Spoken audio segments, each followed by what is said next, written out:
لباس اور زینت کے آداب۔ اللہ رب العزت کے اس دین میں اللہ رب العزت نے ہمیں ہر چیز کے آداب سکھائے ہیں،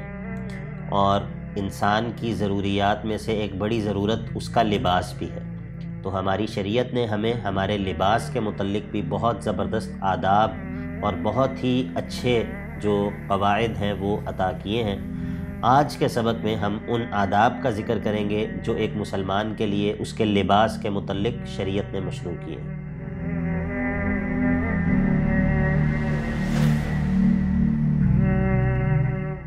بسم اللہ، الحمدللہ والصلاة والسلام علی رسول اللہ وعلی آلہ وصحبہ ومن والہ۔ ہمارا دین جو ہے وہ وسطیت اور اعتدال کا دین ہے، اور لباس کے حوالے سے بھی پہلا ادب جو کہ ہماری شریعت نے ہمیں عطا کیا ہے وہ ہے توسط، یعنی کہ انسان افراط اور تفریط سے بچے۔ اللہ رب العزت قرآن مجید میں فرماتا ہے سورۃ الاعراف میں، یا بنی آدم خذوا زینتکم عند کل مسجد، اے آدم کی اولاد ہر نماز کے وقت اپنی زینت کو اختیار کیا کرو، وَكُلُوا وَاشْرَبُوا وَلَا تُسْرِفُوا، اور کھایا بھی کرو پیا بھی کرو مگر حد سے تجاوز مت کیا کرو، إِنَّهُ لَا يُحِبُّ الْمُسْرِفِينَ، کہ بے شک اللہ جو ہے وہ حد سے تجاوز کرنے والوں سے محبت نہیں کرتا۔ معنی یہ ہے کہ ایک مومن کو چاہیے کہ وہ دوسرے امور کی طرح اپنے لباس کے معاملے میں بھی اعتدال کا دامن ہاتھ سے نہ چھوڑے، نہ ہی وہ اتنے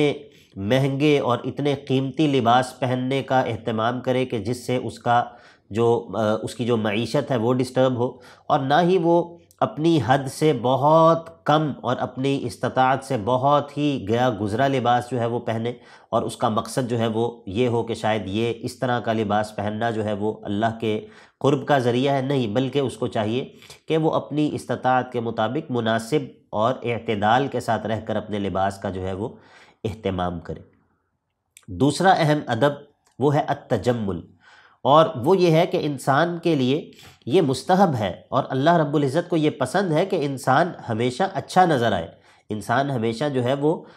دیکھنے میں اس کو دیکھنے والے کو خوشی ہو، اس کو دیکھنے والے کو منظر جو ہے وہ اچھا معلوم ہو۔ یہ کوئی نیکی نہیں ہے کہ انسان جو ہے وہ مکروہ نظر آئے، انسان جو ہے وہ اس کے اوپر ناگوار اثرات جو ہیں وہ نظر آئیں۔ اور اللہ کے نبی علیہ الصلاۃ والسلام نے فرمایا کہ ان اللہ جمیل، کہ بے شک اللہ جو ہے وہ جمال والا ہے، اور یحب الجمال، اور وہ خوبصورتی کو پسند بھی کرتا ہے۔ یہ حدیث صحیح مسلم کے اندر موجود ہے۔ اور اسی طرح اللہ کے نبی علیہ الصلاۃ والسلام نے یہ بھی فرمایا کہ انسان جو ہے وہ انسان کے اوپر اللہ کی نعمت کا اثر جو ہے وہ نظر آئے۔ اللہ رب العزت کو یہ بات پسند ہے کہ اگر اس نے کسی پر کوئی نعمت کی ہے تو اس کا اثر جو ہے وہ اس پر ظاہر ہو۔ اسی طرح خوشبو کا اہتمام کرنا، ہماری شریعت نے اس کی بھی جو ہے وہ ترغیب دلائی ہے، جیسا کہ اللہ کے نبی علیہ الصلاۃ والسلام نے فرمایا کہ من عرض علیہ طیب، جس پر کوئی خوشبو پیش کی جائے تو فلا یردہ، وہ اس کو واپس نہ لوٹائے بلکہ اس کو چاہیے کہ اس کو قبول کر لے۔ فإنہ خفیف المحمل طیب الرائحہ، کہ اس کو اٹھانا بھی آسان ہے، کوئی بہت بھاری بھرکم تحفہ نہیں ہے، اور اس کی بہترین جو ہے وہ خوشبو ہے۔ تو خوشبو کا استعمال جو ہے اس کی بھی شریعت ہمیں ترغیب دلاتی ہے، لیکن اگر خاتون خوشبو کا اہتمام کرے تو اس کو چاہیے کہ وہ اس بات کا اہتمام کرے کہ اس کی خوشبو غیر مردوں تک نہ پہنچے، بلکہ اس کو اپنی خوشبو کو بھی غیر مردوں کی ناک تک پہنچنے سے بچنے کا اہتمام کرنا چاہیے۔ اسی طرح لباس کے آداب میں سے ایک اہم ادب وہ التیمن ہے، کہ انسان لباس پہنتے ہوئے دائیں جانب کو مقدم کرے، جیسا کہ اللہ کے نبی صلی اللہ علیہ وسلم کے بارے میں آتا ہے کہ کان النبی صلی اللہ علیہ وسلم یعجبہ التیمن فی تنعلہ وترجلہ وطہورہ وفی شأنہ کلہ، اللہ کے نبی علیہ الصلاۃ والسلام جوتا پہننے میں، لباس پہننے میں، وضو وغیرہ کرنے میں اور اپنے تمام معاملات میں دائیں جانب کو مقدم کرنا جو ہے ان کو وہ پسند تھا۔ البتہ لباس اتارتے ہوئے اور جوتا اتارتے ہوئے الٹی جانب سے آغاز کیا جائے، یعنی کہ پہلے بایاں پاؤں جو ہے وہ نکالا جائے اور پھر جو ہے وہ دایاں پاؤں نکالا جائے۔ اسی طرح لباس پہنتے ہوئے اللہ رب العزت کا ذکر کرنا اور ان دعاؤں کو پڑھنا کہ جو کہ سنت کے اندر وارد ہوئی ہیں، جس طرح بسم اللہ کہنا، اللہ کی حمد بیان کرنا، اور اسی طرح نیا کپڑا پہننے کی جو دعا ہے اس کا اہتمام کرنا، اور اسی طرح ایک اور چیز جو کہ لباس میں پسندیدہ ہے وہ یہ ہے کہ سفید لباس کو پہنا جائے۔ سفید لباس پہننا یہ پسندیدہ لباس ہے، کیوں؟ کیونکہ یہ زیادہ طاہر ہے، زیادہ دیکھنے میں بھی اچھا ہے، اور اگر سفید لباس میلا ہو تو فوراً انسان کو پتہ چل جاتا ہے اور انسان اس کو تبدیل کرتا ہے۔ تو اللہ کے نبی علیہ الصلاۃ والسلام نے فرمایا البسوا من ثیابکم البیاض فانها من خیر ثیابکم وکفنوا فیہا موتاکم، تم جو ہے وہ سفید لباس پہنا کرو کیونکہ یہ تمہارے بہترین لباسوں میں سے ہے، اور اسی میں یعنی کہ سفید لباس میں ہی، سفید کفن میں ہی اپنے مردوں کو کفن دیا کرو۔ تو اس سے یہ پتہ چلا کہ پسندیدہ ہے کہ انسان سفید لباس کا اہتمام کرے۔ اسی طرح لباس کے آداب میں سے ایک اہم ادب یہ ہے کہ انسان کا لباس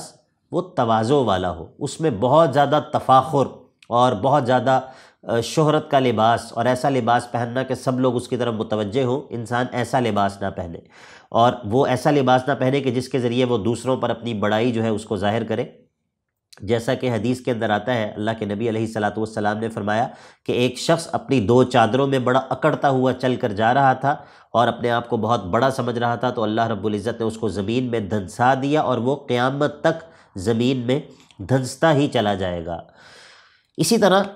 اپنے بالوں کو جو ہے وہ سنوارنا، بالوں کا خیال رکھنا اور ان کو جو ہے وہ ان کی حالت پر نہ چھوڑے رکھنا، بلکہ ان کو سنوارنا تاکہ وہ دیکھنے والے کو مکروہ معلوم نہ ہو، شریعت نے اس کی بھی تاکید کی ہے، جیسا کہ اللہ کے نبی علیہ الصلاۃ والسلام نے فرمایا کہ من کان لہ شعر فلیکرمہ، جس کے بال ہوں تو اس کو چاہیے کہ اپنے بالوں کا اکرام کرے، اپنے بالوں کی تکریم کرے، ان کو یوں ہی جو ہے وہ نہ چھوڑ دے بلکہ ان کو جو ہے وہ ان کا خیال رکھے۔ اور اسی طرح وہ لباس، یعنی کہ لباس کے آداب میں سے ایک بڑا ادب یہ ہے کہ جن چیزوں کو پہننا شریعت نے حرام کیا ہے انسان ان کو نہ پہنے۔ اور وہ کون سی چیزیں ہیں، وہ کون سے لباس ہیں کہ جن کو پہننا شریعت نے حرام کیا ہے؟ مثال کے طور پر ایسا لباس جو کہ انسان کے بدن کی ساخت کو واضح کرتا ہو، صاف پتہ چلتا ہے انسان کے جسم کے اتار چڑھاؤ کا، تو ایسا لباس جو ہے وہ لباس کا مقصد پورا نہیں کرتا۔ اسی طرح اگر انسان کا جسم نظر آتا ہو، اتنا باریک لباس ہو کہ جس سے انسان کی چھپائے جانے کی چیزیں جو ہیں وہ ظاہر ہوتی ہوں، تو یہ لباس بھی لباس ہے ہی نہیں، کیونکہ یہ لباس کا مقصد ہی پورا نہیں کرتا، تو یہ لباس حرام ہے۔ اسی طرح مردوں کے لیے خواتین کی مشابہت والا لباس پہننا اور خواتین کے لیے مردوں کی مشابہت والا لباس پہننا یہ بھی ممنوع اور حرام ہے۔ اسی طرح مردوں پر سونے کے زیورات کو پہننا یا چاندی کی جو ریشم کے جو لباس ہیں، ریشم کے لباس، چاندی کے نہیں، ریشم کے جو لباس ہیں ان کو پہننا بھی شریعت نے جو ہے وہ مردوں پر حرام کیا ہے، اور اس طرح سونے کے زیورات یہ بھی مردوں پر شریعت نے حرام کی ہے، اگرچہ خواتین کے لیے اس کی اجازت ہے۔ اسی طرح لباس کے آداب میں سے ایک ادب یہ بھی ہے کہ مرد اپنے لباس کو ٹخنوں سے اوپر رکھے، اپنے ٹخنوں کو ننگا رکھے، یہ بھی لباس کے آداب میں سے ہے۔ اور اسی طرح بعض ایسی چیزیں ہیں کہ جو زینت کے لیے انسان جو ہے وہ جن کو اختیار کرتا ہے، جیسا کہ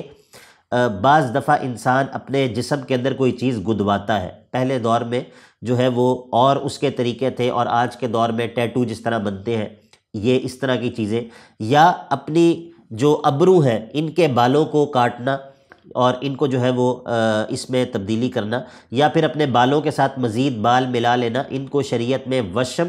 نمس اور وصل کہا جاتا ہے۔ تو اللہ کے نبی علیہ الصلاۃ والسلام نے اس طرح کے طریقے اختیار کرنے سے بھی منع کیا ہے کہ جو طریقے بظاہر خوبصورتی اختیار کرنے کے لیے کیے جاتے ہیں لیکن شریعت نے ان چیزوں سے بھی منع کیا ہے۔ تو ان قواعد اور ان آداب کا خیال کرتے ہوئے انسان ہر لباس کو پہن سکتا ہے،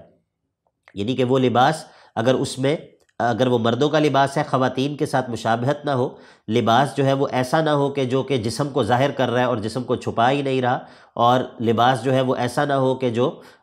جس کے اندر کوئی فضول خرچی والا پہلو ہو۔ تو اگر یہ قواعد اور یہ آداب ملحوظ خاطر رکھے جائیں تو کسی بھی قسم کا لباس پہننا اور کسی بھی قسم کے لباس کو اختیار کرنا انسان کے لیے اس میں کوئی رکاوٹ نہیں ہے، انسان جو ہے وہ اپنے لباس کو جو ہے وہ اختیار کر سکتا ہے۔